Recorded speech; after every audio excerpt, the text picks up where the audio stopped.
Oke, yes. Jadi ini adalah video pertama lagi setelah channel YouTube ini Meja Narasi vakum cukup lama. Eh, Jujur gue males bikin video yang terlalu banyak editing. Jadi honestly gue nggak ngarep terlalu banyak di sini.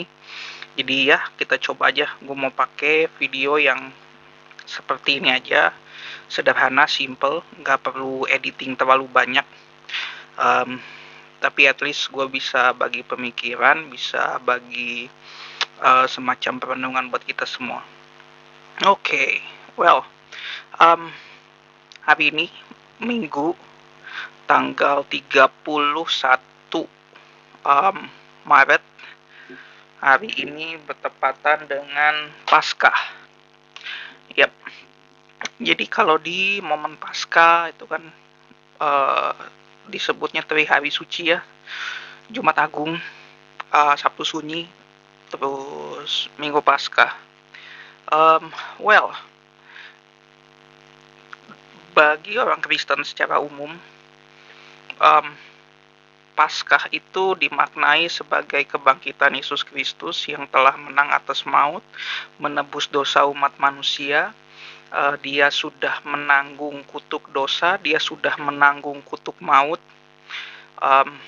Bahkan salah satu pandangan yang cukup umum, cukup populer itu adalah bahwa Yesus Kristus disebutkan menanggung murka Allah, sehingga kemudian ketika dia disalibkan, dia berseru, dia berteriak, Allahku, Allahku, mengapa engkau meninggalkan aku? Dan para teolog, para penafsir Alkitab, dan banyak orang Kristen, mereka membaca dan memahaminya bahwa Tuhan Yesus di sini ditinggalkan oleh Allah, Allah Bapa berpaling daripadanya karena dosa sedang ditanggung olehnya. Di sini gue nggak mau untuk mereview, gue nggak mau mereview pandangan apapun. Gue nggak mau bilang bahwa pandangan ini yang salah atau pandangan itu yang benar. Tapi gue mau bikinnya jadi rubrik yang gue kasih nama rubrik sisi lain. Jadi gue mau mencoba untuk menawarkan sebuah perspektif lain, sebuah perspektif yang baru. Nggak baru juga sebenarnya, perspektif lain dari cara melihat kematian dan kebangkitan Yesus Kristus. Oke, mari kita fokus di kematian Yesus Kristus saja ya. Oke, jadi rentetan peristiwa sebelum kematian Tuhan Yesus itu adalah Paskah orang Yahudi. Dan Yesus bersama dengan murid-muridnya, mereka sedang merayakan yang namanya Paskah Yahudi. Paskah Yahudi memperingati keluarnya bangsa Israel dari perbudakan di Mesir. Allah memimpin, Allah menuntun mereka dari sana. Yes, betul. Di sana juga ada domba Paskah, yaitu domba yang disembelih, domba yang dimakan buru-buru oleh bangsa Israel. Lalu yang unik lagi di sana, Yesus di dalam Injil Sinoptik juga mengaitkan pelayanannya, panggilan kemesiasannya itu adalah keberlanjutan dari Paskah. Jadi dia adalah Mesias yang akan membawa Israel keluar dari quote and quote dan kutip ya, perbudakan Mesir, tapi perbudakan secara rohani, itu perbudakan dari dosa.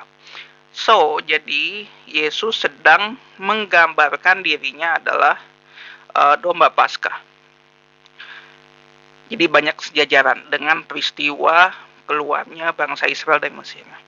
Nah sekarang kalau kita balik lagi, kita kembali lagi di momen dimana Paskah Israel, Paskah Yahudi, satu pertanyaan besar yang ada di sana adalah apakah di dalam Paskah Yahudi ada unsur substitusi? Substitusi dalam artian bahwa domba itu menanggung semua dosa. Domba itu menjadi sarana pengalihan dosa. Apakah dalam peristiwa Paskah orang Yahudi ada seperti itu? Jawabannya enggak. Dengan kata lain, bagi mereka yang menganut doktrin yang namanya penal substitution, mereka harus pikir-pikir lagi 2 kali. Sebab tampaknya domba Paskah, peristiwa Keluaran itu nggak pernah berbicara soal substitusi. Nggak pernah bicara soal penal substitution atonement. Penebusan substitusi penal. Itu nggak ada. Sulit rasanya untuk membayangkan seperti itu. Oke, lalu bagaimana dengan Injil Yohanes? Yohanes 1 ayat 28-29 yang dibilang bahwa lihatlah itu adalah anak domba Allah yang menebus dosa manusia. Lagi-lagi di sini gambarannya adalah domba Paskah. Domba Paskah tidak berbicara soal penal substitution, tetapi domba Paskah berbicara soal Jehovah, Yahweh sebagai Raja.